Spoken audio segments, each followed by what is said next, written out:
오늘은 예레미야 47장 1절로부터 7절 말씀을 가지고 블레셋을 향한 심판 이 제목으로 오늘 47장을 생각해 보고자 합니다.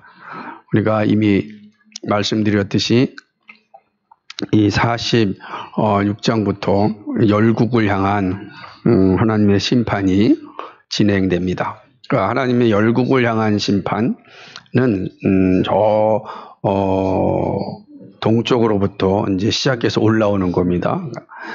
이집트로부터 시작해서 그리고 바로 위에 있는 이제 블레셋으로 이제 올라오는데 오늘 우리는 이 블레셋을 향한 심판을 보게 됩니다. 제가 여러분에게 사진 하나를 이렇게 보냈는데 그 사진은 블레셋과 이집트의 경계선이 잘 나타나 있고 이집트와 그리고 예루살렘의 유다 또 이스라엘의 경계선이 잘 나와 있는 그런 그림입니다.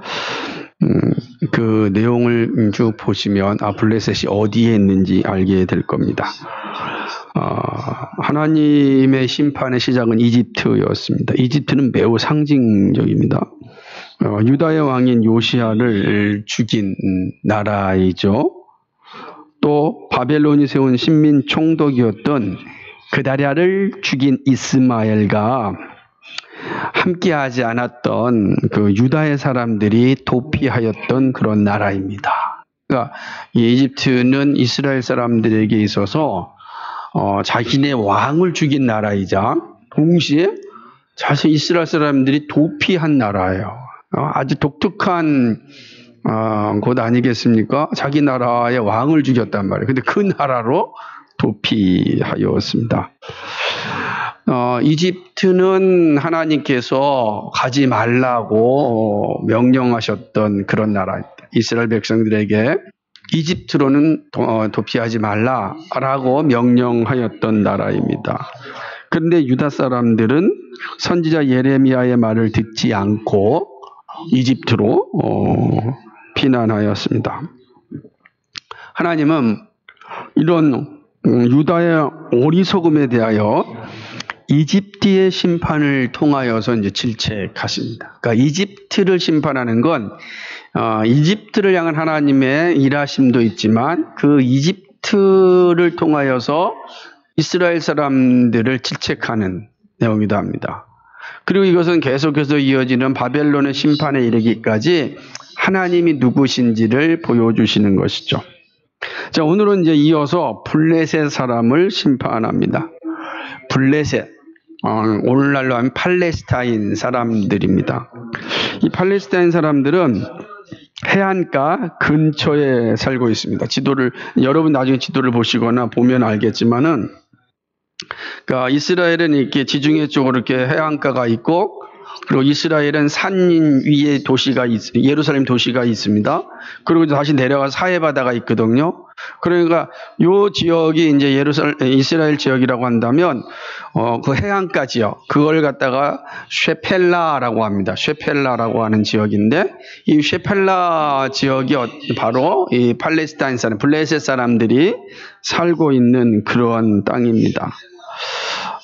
블레셋은 아주 오랫동안 이스라엘과 적대적 관계를 가지고 있습니다. 아마 우리가 대표적으로 알고 있는 사람이 바로 블레셋의 가드 출신인 골리앗일 겁니다. 그러니까 골리앗이 블레셋 장군 아닙니까? 그래서 어린 다윗과 전쟁에서 다윗에게 패하였던 그 사람, 바로 그것이 골리앗, 블레셋 사람입니다. 블레셋 사람이 누구인지에 대하여서는 참 여러 가지 이야기가 존재합니다. 언제 과연 이스라엘 땅에 왔을까?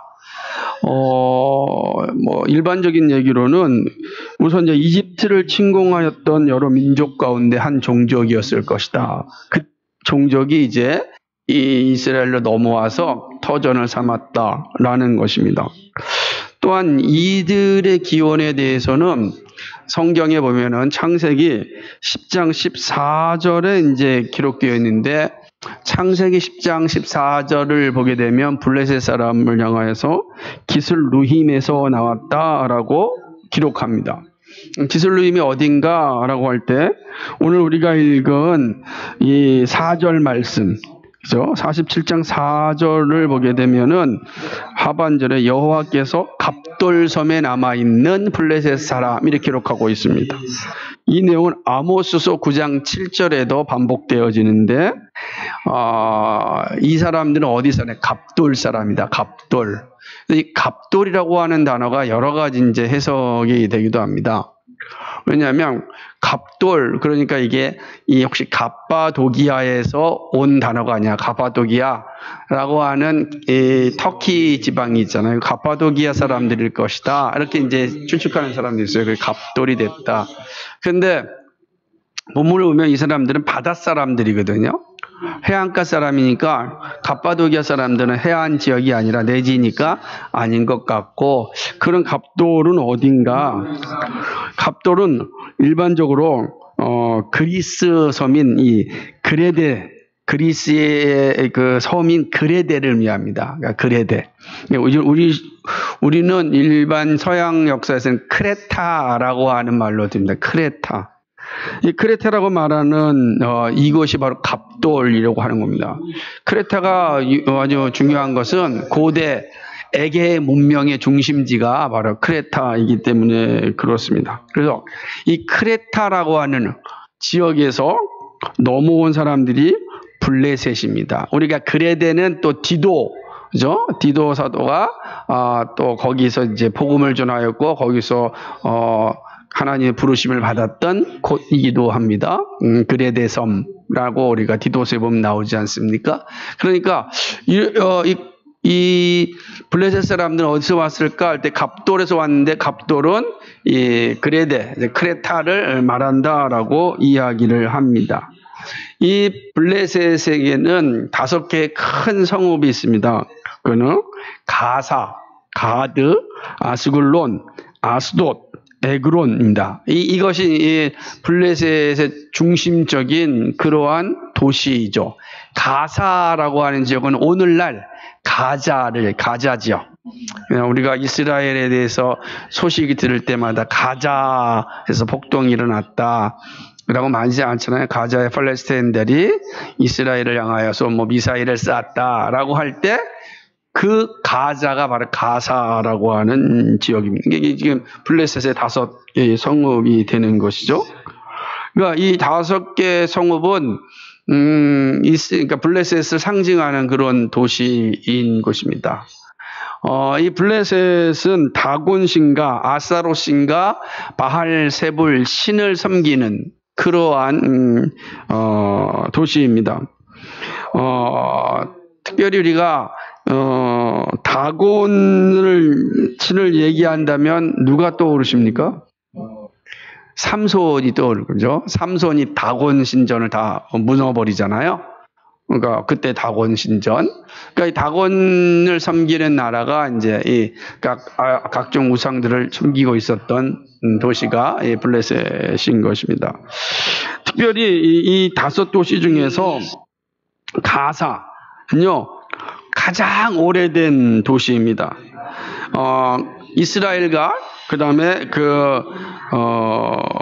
블레셋이, 그러니까 이스라엘을 점령한, 가나안 땅을 점령하기 이전부터 있었던 도시가 가사예요.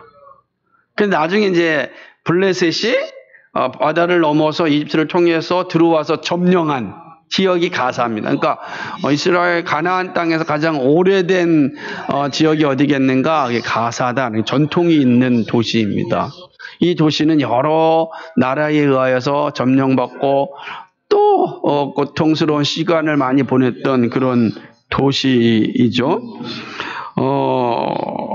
이후에 이제 블레셋에 점령 당하였고 오랫동안 이스라엘과 적대적 관계를 가지고 있습니다. 오늘 예레미야 40장 1절을 보게 되면 이집트의 왕 바로 느고에 의하여서 이제 침략을 당하는 것을 보게 됩니다. 그리고 그 후에 오늘 이제 살펴볼 2절 이후로 보게 되면은 바벨론에 의하여 가지고서 또 점령을 당하게 됩니다. 이제 오늘 본문에는 이집트와 바벨론의 점령 사실만 나와 있지만 그 이후의 역사를 보게 되면은 바벨론은 특별히 알렉산더 대왕 때 아주 점령을 당하고요. 이게 이제 주전 332년경인데 이때 주민들이 대학살을 당하게 됩니다. 그러니까 블레셋 사람, 특히 팔레스타인 가자 사람들이 참 역사적으로 보면 참 많은 고통을 겪은 그런 사람들이라고 할 수가 있습니다. 근데 가자가 왜 이러냐면은 이게 되게 중요한 요충지입니다. 이집트에서 올라와서 또 저 지중해를 넘어서 로마로 갈 수 있는 길목이기도 하고요. 또 다시금 해안길을 통하여서 어디로 가냐면은 우리가 다메섹, 시리아를 통해서 내륙으로 가는 또 길목이기도 합니다. 그러니까 이집트에서 그 지역으로 가기 전에 쉬는 곳이 어디냐면 이 가사예요. 가자. 가자라고 하는 지역 자체가 고대로부터 매우 중요한 요충지였습니다. 로마 시대에는 이 지역의 헬레니즘 문명의 중심지가 가자였어요. 그러니까 헬레니즘 문명의 중심지가 가자였을 정도로 이 가사라고 하는 지역은 되게 중요한 거였습니다. 그러나 추후, 그러니까 AD 635년에 이슬람에 의하여 정복당하고 지금까지 이슬람 국가로 이슬람 지역으로 이제 남게 되었습니다. 지금도 그래서 팔레스타인 자치정부가를 형성하고 있는 것이 바로 이 가자라고 하는 가장 강성인 도시가 가자라고 할 수가 있습니다. 그러니까 이게 사실은 이게 블레셋을 이렇게 얘기해 보면 참 역사상 슬픈 지역이에요. 그러니까 이스라엘보다도 더 먼저 있었음에도 불구하고 이스라엘에 의하여서 많은 고통을 당하고 있는 지역이기도 합니다. 현실적으로 보면요. 이러한 이 상황, 당시의 국제적 상황 가운데 하나님께서 이 블레셋을 이집트에 의하여 이어서 심판을 합니다. 바로 누고가 가사를 점령하기 전에 예레미야에게 말씀합니다. 그 내용이 뭐냐면 블레셋이 이집트에게 고통당할 뿐만 아니라 바벨론에 의하여서 심판받아 멸망할 것이다 라고 하는 선언입니다. 그러니까 1절을 보게 되면 이제 바로 누고가 가사를 점령하기 전 이거 했으니까 점령하겠죠. 그래서 뭐 이게 601년이 됐든 609년이 됐든 정확한 날짜는 모르지만 그러나 점령당합니다. 그리고 그 이후에 바벨론에 의하여서 또 점령을 당하게 되는 것입니다. 2절 말씀이 이 사실을 증명하고 있는데 물이 북방에서 일어나 침입하는 시내를 이뤄서 그 지역을 함몰시킨다는 거예요. 그러니까 말 그대로 이제 홍수가 나가지고서 도시가 전부 다 물에 잠긴다 이런 뜻이에요. 근데 그 물이 어디서 내려오냐면 북방에서 내려온다라고 하는 거예요. 그 북방은 구약 성경 전체적으로 자주 살펴보았지만 북방은 어디를 의미하냐면 바벨론을 의미하는 겁니다. 그러니까 바벨론이 뭐처럼 내려오는 거예요? 마치 그냥 어마어마한 이 홍수처럼 그냥 내려와서 이 블레셋을 전부 다 점령할 것이다. 물이 다 덮어버린다는 거죠. 물이 다 덮으면 살아있는 사람이 있습니까? 없습니까? 없다는 거죠. 마치 홍수 심판처럼 완전히 물에 다 수장되는 것처럼 바벨론이 블레셋을 이렇게 심판할 것이다 라고 이야기하는 것이죠. 3절에 보면은 모든 사람들이 다 이렇게 바벨론에 의하여서 멸절될 것이다 이렇게 이야기하고 있는 것을 보게 됩니다. 뿐만 아니라 블레셋이 믿고 있었던 두로와 시돈도 바벨론에 의하여 점령당합니다. 그나마 이 블레셋이 기대하였던 이 연합군이 있었는데 그것이 바로 두로와 시돈입니다. 두로와 시돈은 어디냐면 해안길을 쭉 따라가면은 지금 시리아죠. 지금 시리아에서 넘어서 레바논 지역이죠. 지금으로 얘기하면 그 지역 쭉 해안가를 따라 올라가면 거기에 있는 두로와 시돈인데 두로와 시돈은 바벨론이 블레셋으로 올라면 반드시 거쳐야 되는 그런 도시인 겁니다. 근데 두로와 시돈이 이 블레셋의 연합군이에요. 도움을 주는 겁니다. 그들이 막아줄 것이다 라고 이제 생각을 하고 있었죠. 그런데 하나님께 뭐라고 얘기합니까? 두로와 시돈도 바벨론에 의하여 멸망을 당할 것이다 라고 이야기하고 있습니다. 4절에 보니까 블레셋 사람을 진멸하시며 두로와 시돈에 남아있는 바 도와줄 자를 다 끊어버리실 것이다 라고 이야기합니다. 실제로 두로는 주전 586년에 바벨론에 의하여서 멸망당하고 시돈은 주전 573년에 바벨론에 의하여 멸망당합니다. 그러니까 실제로 역사 속에서 두로와 시돈은 바벨론에 의해서 완전히 진멸됩니다. 그러니까 그 위에서 마치 이제 파도가 일면은 파도를 막아주는 방파제가 있으면 사실은 방파제 뒤에 있는 사람은 보호를 받는데 방파제 역할을 해야 될 두로와 시돈이 무너진 겁니다. 그러니 뭐 이제 그 파도가 막 밀려오는 거예요. 방파제가 없으니까 그냥 밀려오는 거 아니겠어요? 그 말이에요. 그러니까 막아줄 방파제인 두로와 시돈이 사라지고 나니까 물 밀듯이 밀려와서 이 블레셋을 다 휩쓸고 갈 것이다. 이렇게 말씀하는 것이죠. 하나님은 이 5절 말씀에서 블레셋의 상황, 끔찍한 상황을 의인법, 의인날을 통하여서 이제 보여줍니다. 가사가 삭발을 합니다. 무슨 도시가 삭발합니까? 그러니까 도시를 의인화시킨 거예요, 사람으로. 삭발을 한다는 건 무엇이냐면, 고대에서는 머리를 미는 것은 슬픔과 고통을 의미합니다. 우리도 종종 그러죠. 우리가 머리를 밀면 어떤 신변에 큰 변화가 일어날 때 우리가 그런 거 하잖아요. 근데 고대에서 머리를 민다는 건 수치심이란 말이에요. 긴 머리가 중요한데, 근데 그 머리를 밀었다라고 하는 건 그 고통과 그 슬픔, 이루 말할 수 없는 모습을 표현하는 거예요. 근데 가사가 삭발하였다라고 이야기하는 것이죠. 그만큼 큰 슬픔이 블레셋에게 임하였다라고 하는 것입니다. 뿐만 아니라 이스글론과 평지가 멸망되었다 이렇게 이야기합니다. 이스글론이라는 도시, 그는 바로 평지에 있는 도시, 다시 말하면 쇠펠라 지역에 있는 도시를 의미하는 겁니다. 그러니까 이스글론과 평지, 이걸 같은 의미를 담고 있는 거예요. 근데 이스글론과 평지가 멸망되었다라고 하는 건데, 여기서 뭐라고 이야기하냐면 이스글론이 몸을 뱁니다. 몸을 벤다는 거예요, 칼로. 무슨 의미겠어요? 이 행위는 바알의 제사장들이 하는 애도의식입니다. 애도의식. 우리가 엘리야와 바알의 제사장들이 자신들의 신들을 부르는 갈멜산에서 신들을 불렀을 때 이 바알의 제사장들이 자기들이 불러도 응답하지 않자 자신들의 배를 막 가르는 그런 장면이 기록되어 있지 않습니까? 그러니까 그런 겁니다. 그렇게 이제 보여주는 것이죠. 그러니까 바알의 제사장들이 하는 그 애도의 의식이 바로 배를 가르는 거예요. 그 배를 왜 가르겠어요? 아무 소망이 없으니까, 절망밖에 없으니까 가르는 거거든요. 그러니까 머리는 삭발하고 배는 가르고. 그러니까 우리가 그 상황을 생각해 보십시오. 그 사람을 생각해 보면 끔찍하지 않겠습니까? 지금 블레셋에 가사와 에스글론에서 그러한 일이 일어난다. 블레셋에 이런 끔찍한 일이 일어난다라는 것을 지금 말씀하고 있는 것입니다. 하나님은 이들의 애곡이 있고 고통이 있지만 심판을 멈추지 않겠다고 말씀합니다.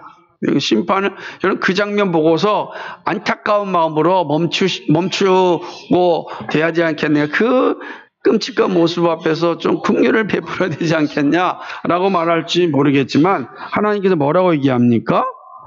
6절에 보니까 여호와의 칼이여 내가 언제까지 쉬지 않겠느냐, 내 집에 들어가서 가만히 쉴지어다 라고. 쉬지 않겠다는 겁니다. 그렇죠? 끊임없이 블레셋을 심판하시겠다 이렇게 말씀하시는 거죠. 하나님은 이집트를 심판하시고 바로 위에 위치하고 있는 블레셋을 향하여 심판하십니다. 블레셋 역시 우상을 섬기고 하나님을 모독하였던 나라입니다. 그러니까 우리는 이제 사실은 열방을 향한 심판을 할 때마다 우리가 생각하는 건 이제 항상 우리의 신앙은 자기중심적이고 자기 교회 중심적이다 보니까 다른 사람과 다른 교회에 대해서 생각하지 않죠. 반면에 똑같이 우리의 신앙은 우리 중심적이다 보니까 예수 믿지 않는 사람들에 대하여서는 생각하지 않는 거예요. 그들이 어떻게 살아가고 있는지, 그들이 어떤 삶을 살아가는지, 더군다나 나라가 넓혀지게 되면은 우리나라도 힘든데 무슨 일본이니 중국이니 뭐 이런 주변 나라에 대해서 우리 생각하지 않죠.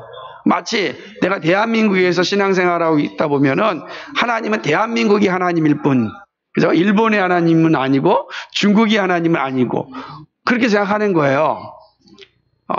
왜냐하면 우리의 기도가 여러분 일생 속에서 일본을 위해서 중국을 위해서 얼마나 기도하십니까? 중국의 그 어마어마한 지역들을 위해서 기도하십니까? 여행 갈 생각은 하지만 기도할 생각은 안 하잖아요. 그게 우리 한계란 말이에요. 그러니까 이스라엘도 이스라엘 안에 있으면 그 이스라엘 안에 있는 하나님은 이스라엘의 하나님이지 그것은 무슨 이집트의 하나님이고 블레셋의 하나님이겠느냐. 관심이 없는 거죠. 그냥 우리 하나님이면 되는 거예요. 그런데 하나님께 선지자를 통하여서 이스라엘을 향한 심판을 말씀할 뿐만 아니라 이집트와 그 다음에 주변 이방인 국가들을 향하여 심판하시거든요. 왜 그러냐면 이스라엘이 누구에 의하여 심판을 받냐면 스스로가 멸망한 것이 아니고 주변 나라에 의하여서 멸망을 당하잖아요. 그 주변 나라에 의해서 멸망을 당할 때 그 주변 나라는 그러면 어떤 나라인가라는 거예요. 하나님 앞에 하나님은 주변 나라보다도 약한 존재인가? 주변 나라가 섬기는 신보다도 연약한 존재인가? 이런 생각 들 수 있지 않겠습니까? 여러분 그러잖아요. 내가 열심히 신앙생활을 하여 믿고 살아가는데 예수 믿는 우리에게는 능력이 잘 나타나지 않는데 자꾸만 주변에 비조된 우상을 귀신을 섬기는 사람의 능력이 나타날 때 우리 안에 생각하기는 정말 내가 믿는 하나님이 참 하나님이신가? 전능하신 하나님인가? 창조주 맞는가? 생각할 수 있겠죠. 이스라엘 입장도 그런 겁니다. 다 망하는 거예요. 지금 하나님은 그렇게 믿었던 이스라엘이 망했다고요. 그럼 망한 상황 가운데 이스라엘 백성들에게 하나님께서 이 열방을 향한 심판을 말씀한다고요. 이 상황을 잘 생각하셔야 되는 겁니다. 결국은 이스라엘을 향하여 하나님께서 열방을 사용하심을 분명하게 보여주심이죠. 그리고 열방을 사용하신 목적은 바로 이스라엘에게 있다라는 것을 확인시켜 주시는 그런 작업인 것입니다. 그런 측면에서 본다면 오늘 이 본문의 핵심 주제는 심판을 통한 하나님의 주권을 우리에게 가르쳐주고 있는 것입니다. 하나님이 누구신가? 라고 하는 거죠. 하나님을 믿지 않는 나라에 대한 심판은 이 땅의 주권자가 누구인가를 보여주심입니다. 그죠? 계속해서 나타나는 겁니다. 아까 블레셋을 향한 하나님의 심판을 통하여서도 블레셋의 주인이 누구라는 거예요? 하나님이시다라는 사실을 보여주시는 것입니다. 자, 그렇다면 심판을 통한 하나님의 주권 선언이 의미하는 것은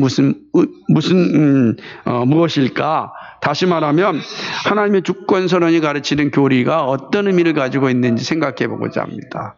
첫 번째는요, 불신앙의 죄는 누구라도 반드시 심판을 받습니다. 라고 하는 사실이죠. 이 하나님의 주권이에요.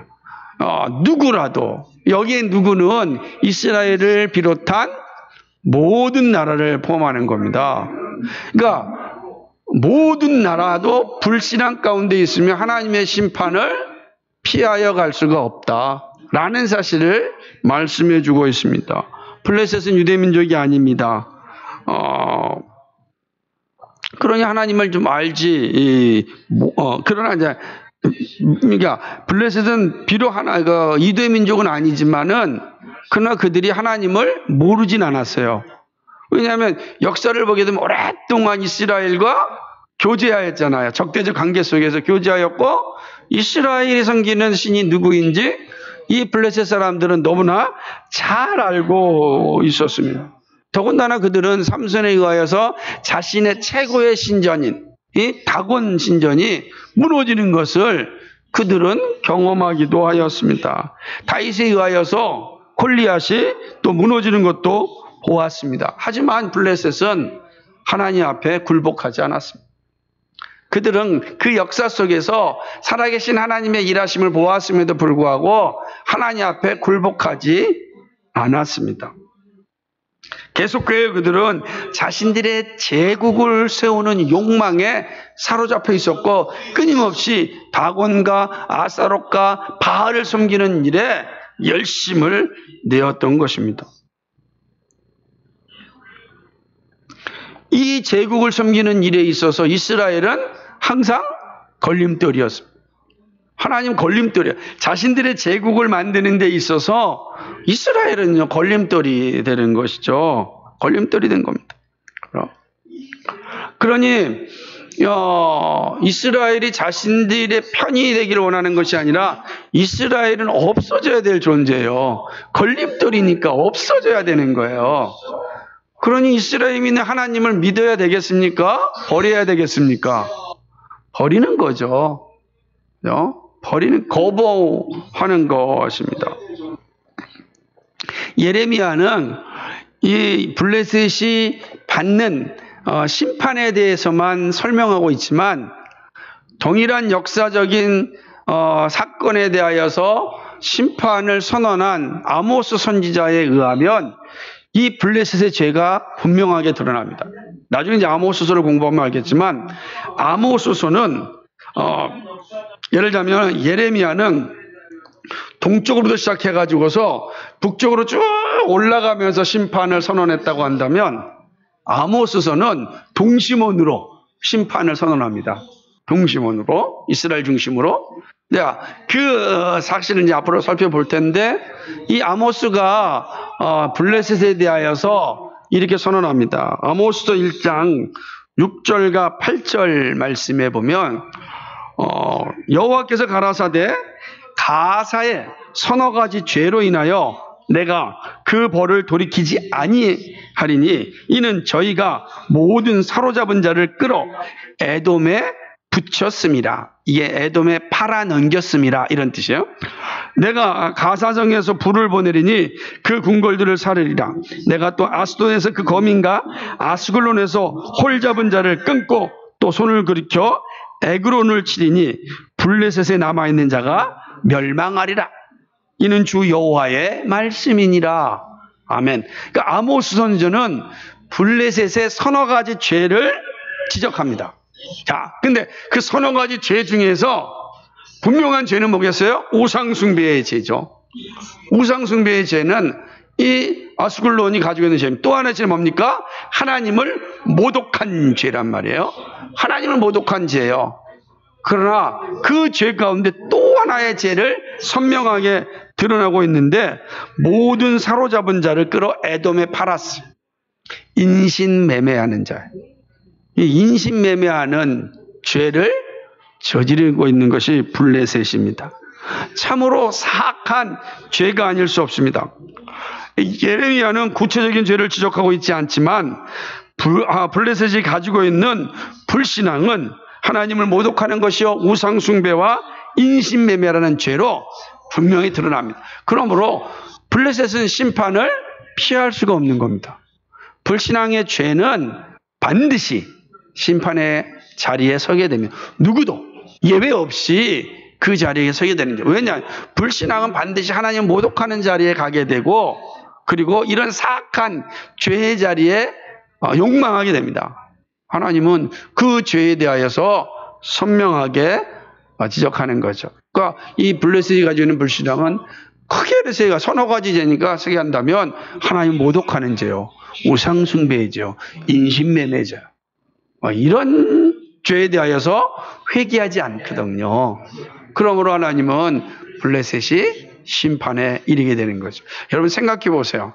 아니 그 블레셋이 그렇게 하는 거 이스라엘과 무슨 관계가 있어서 멀리 떨어져 있는 나라인데 근데 그러지 않습니다. 하나님의 모든 창조 세계는 하나님의 법이 선포된 거예요.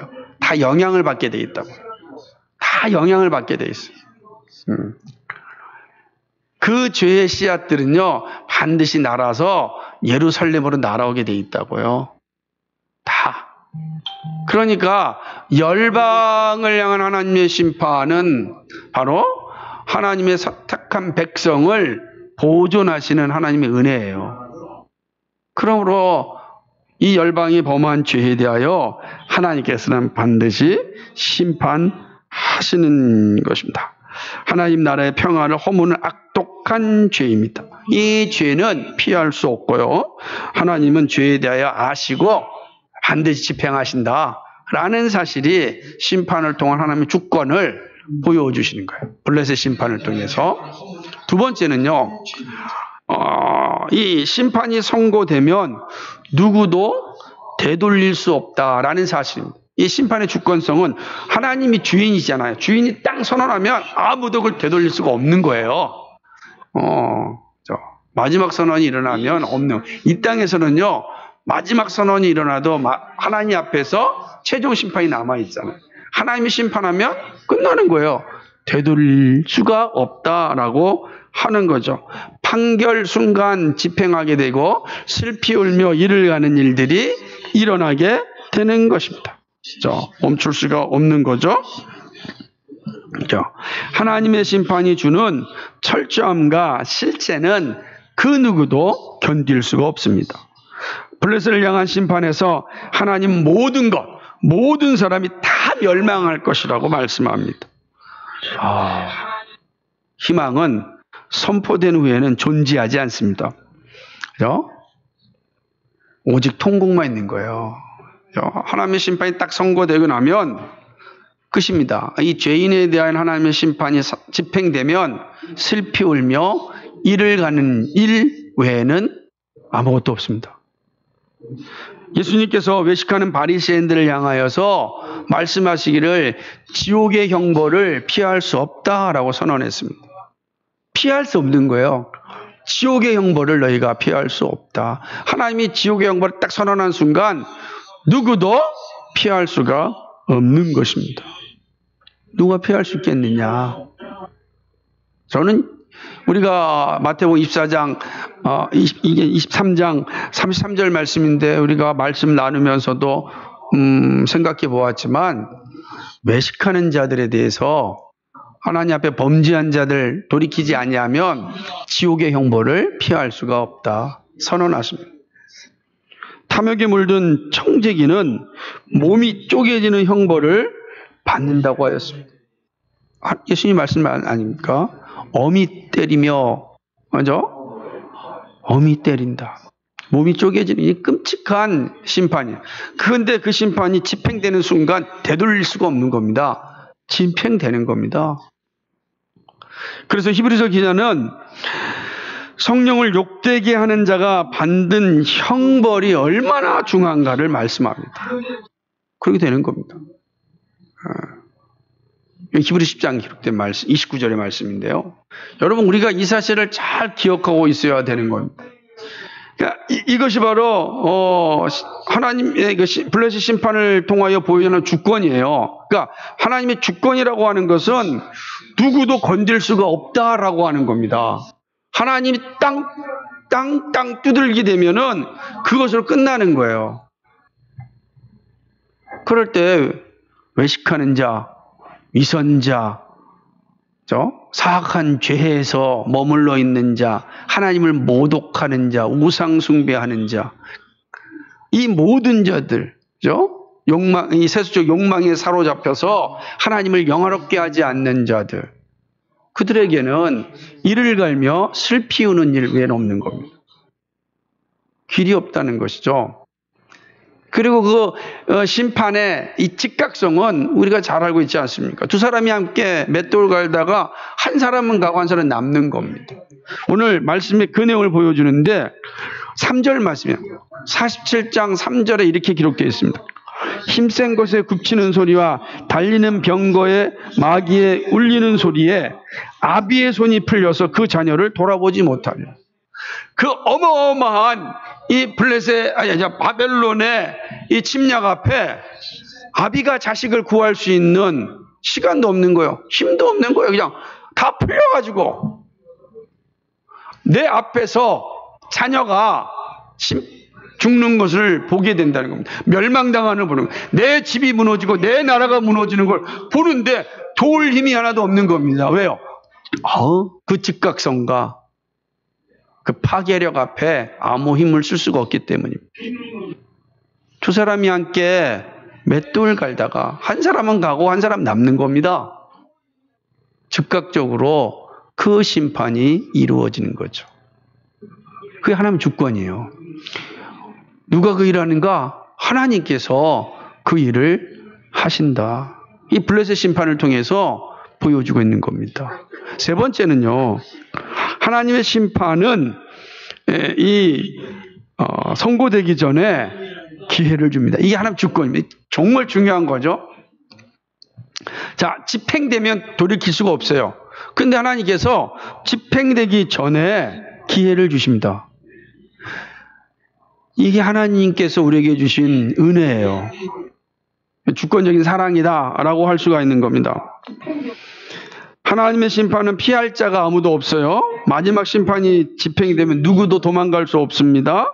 모두가 심판의 자리에 이르게 됩니다. 그러나 이 땅에는 아직 기회가 남아 있습니다. 그것을 블레셋을 통하여서 우리에게 보여줍니다. 예레미야 선지자는 오늘 말씀에 블레셋에 대한 소망이 없어요. 그죠? 오늘 말씀에는 블레셋에 대한 소망이 없고 심판의 말씀만 주셨습니다. 그는 심판을 강조하기 위함입니다. 하나님의 주권적인 심판이 얼마나 철저하고 즉각적으로 이루어지는가를 보여주십니다. 하나님 모독하고 우상숭배하고 아주 사악한 죄를 범한 나라에 대한 하나님의 심판은 철저하게 이루어질 것이고 즉각적으로 집행될 것이다 라는 것을 예레미야 선지자는 강조하고 있습니다. 그런데 이 블레셋을 향한 스가랴 선지자는 여기에 하나님의 은혜의 소리를 우리에게 주고 있습니다. 스가랴 선지자는 이 블레셋을 향한 소망을 전해줍니다. 한번 찾아보시겠어요? 스가랴서 9장 6절과 7절 말씀이에요.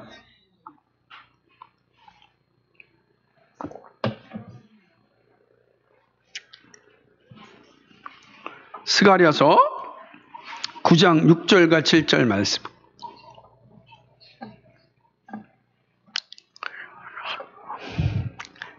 같이 읽겠습니다. 시작. 아스도드는 잡족이 거하리라. 내가 블레셋 사람의 교만을 끊고 그 입에서 그 피를 그 이사이에서 그 가증한 것을 제하리니 그도 남아서 우리 하나님께로 돌아와서 유다의 한 두목같이 되겠고 에그론의 여부수 사람같이 되리라. 아멘. 놀랍지 않습니까? 블레셋 사람의 교만을 끊고 그 입에서 피를 그 이사이에서 가증한 것을 제하리니 그도 남아서 우리 하나님께로 돌아와서 유다의 한 두목같이 되겠고 라고 하는 겁니다. 이 일이 어떻게 이루어질까요? 이게 하나님의 놀라운 은혜의 사건이지 않습니까? 그러니까 이 블레셋을 회복시킬 수 있는 기회를 하나님 주시는 거예요. 그들의 교만을 끊고 하나님께로 돌아오게 하시겠다는 겁니다. 여러분, 블레셋 스스로가 그 일을 감당할 수 있겠습니까? 그죠? 그거는 하나님이 하신다는 뜻이잖아요. 하나님이 블레셋을 그렇게 이끌어내겠다라고 선언하고 있지 않습니까? 근데 이 말씀이 어떤 말씀 가운데 주어졌냐면 바로 스가랴서 9장 9절 앞에 주어집니다. 여러분 읽어보세요.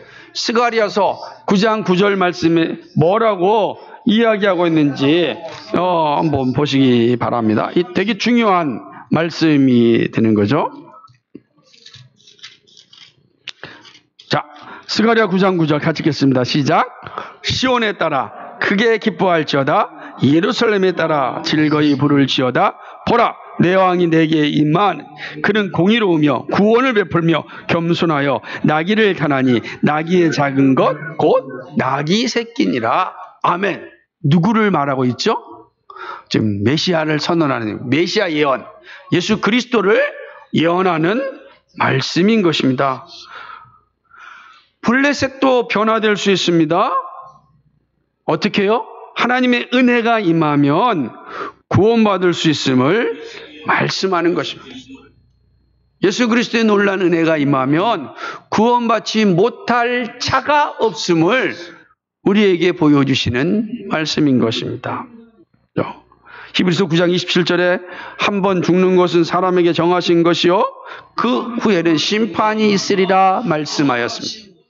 그러니까 하나님의 심판 앞에 서기 전에 주어지는 기회가 있지만 하나님 앞에 서게 되면 기회가 없다는 거예요. 모두가 다 심판 자리에 서게 될 것입니다. 죽으면 끝입니다. 그러나 이 땅에는 기회가 있습니다. 어떤 죄를 지어도 회개할 기회가 있습니다. 살아날 시간이 있습니다. 이것이 오늘 하나님의 주권적인 것, 블레셋 심판을 통하여서 보여준 하나님의 주권입니다. 하나님의 주권은 블레셋의 범죄한 것에 대하여, 블레셋의 죄에 대하여 반드시 심판합니다. 피할 수가 없습니다. 철저하고 즉각적으로 심판합니다. 심판이 집행되어지면 되돌릴 수 있는 길이 없습니다. 그러나 하나님의 주권은 그 사실을 선포하면서, 그러나 그 집행되기 전에 은혜가 임할 때 그 은혜로 말미암아 구원받을 수 있음을 우리에게 알려주십니다. 그러면 누구든지 자신의 죄를 회개하고 예수 그리스도를 나의 주 나의 하나님으로 고백하면 은혜의 자리에 설 수 있습니다. 구원의 자리에 설 수 있다라는 사실입니다. 사랑하는 여러분, 우리는 이미 죄로 말미암아서요 다 부패된 존재였고 죽은 존재였습니다. 블레셋과 같은 그러한 죄악 가운데 살던 존재가 우리들 아닙니까? 블레셋과 우리의 죄가 얼마나 큰 차이가 나겠습니까? 어쩌면 우리는 블레셋보다 더 악한 죄를 짓고 있는지도 모릅니다. 그런 모습이죠. 그런데 오늘 우리가 심판의 자리에 이르지 않고 구원의 자리에 이르렀습니다. 이것이 어떻게 가능한 일이겠습니까? 우리의 힘과 우리의 노력과 우리의 열심으로 이 일이 이루어진 것입니까? 아니지 않습니까? 하나님께서 우리의 죄를 위하여 예수 그리스도를 보내주시고 그 예수 그리스도께서 우리의 모든 죄를 짊어지시고 십자가에 죽으셨습니다. 그 사실을 믿음으로 받을 때 하나님께서 우리를 은혜로운 자로 구원받은 자로 삼아 주셨습니다. 그러니까 우리는 그 하나님의 놀라운 은혜로 말미암아 하나님을 아버지라 부를 수 있는 자리가 된 거예요. 심판의 자리가 아니라 이를 갈며 슬피 우는 자리가 아니라 축제의 자리에, 그죠? 어린 양의 혼인잔치에 들어갈 수 있는 그런 선물을 받은 겁니다. 우리가 블레셋 이 심판을 통하여 하나님께서 우리에게 이 사실을 가르쳐 주는 겁니다. 심판의 자리에 설 것인지 어린 양이 혼인잔치 축제의 자리에 설 것인지를 말씀해 주고 있습니다. 이 땅의 모든 것은 다 하나님의 주권 안에서 이루어집니다. 하나님의 그 주권 앞에 고백하고 순종할 때 우리는 그 하나님의 주권이 우리를 이끌어가고 인도해 주십니다. 하나님의 주권의 놀라운 은혜는 하나님의 공의요 하나님의 사랑인데, 공의는 심판으로, 사랑은 예수 그리스도의 십자가의 은혜로 우리에게 주어졌습니다. 예수 그리스도의 십자가의 은혜를 꼭 부여잡고 우리의 죄를 그리스도의 십자가 앞에 날마다 내려놓고 성령께서 이끄는 대로 거룩한 믿음의 길을 걸어가는 우리 모두가 되기를 주님의 이름으로 간절히 축복합니다. 거룩하시고 자비하신 아버지 하나님, 참으로 고맙고 감사를 드립니다. 블레셋 심판을 통하여 우리에게 보여주시는 하나님의 주권을 생각해 봅니다. 모든 것이 다 하나님의 손에서 시작하였고 하나님의 손에서 끝남을 우리는 고백합니다. 이 세상 모든 것이 다 하나님의 주권과 그 섭리 안에 있음을 고백합니다. 하나님 아버지, 그 하나님을 의지하며 살아가는 저희들 되게 하여 주심에 감사를 드립니다. 죽은 자였고 소망이 없는 자였고 블레셋과 같이 영원한 심판과 멸망 가운데 있는 자였는데 우리에게서 교만을 끊게 하시고 우리의 입에서 피를 멈추게 하시고 우리의 죄악을 끊게 하여 주셔서 우리가 하나님의 자녀가 되게 하여 주셔서 감사드립니다. 참으로 고맙습니다. 저희를 사랑하여 주시고 자녀 삼아 주시고 하나님 나라의 백성 삼아 주시고 하나님 나라 상속받게 하여 주시니 고맙습니다. 하나님, 이 놀라운 선물을 받은 자답게 아버지께서 맡겨주신 그 소명을 잘 감당하는, 그 책임을 잘 감당하는 삶 살게 하여 주옵소서. 나의 모든 것이 다 하나님의 주권 안에 있음을 분명하게 고백하고 살아가게 하여 주옵소서. 오늘도 합력하여 선을 이루시는 하나님을 믿고 그 믿음 안에서 살기를 소망합니다. 하나님 인도하여 주옵소서. 예수 그리스도의 받들어 기도하옵나이다. 아멘.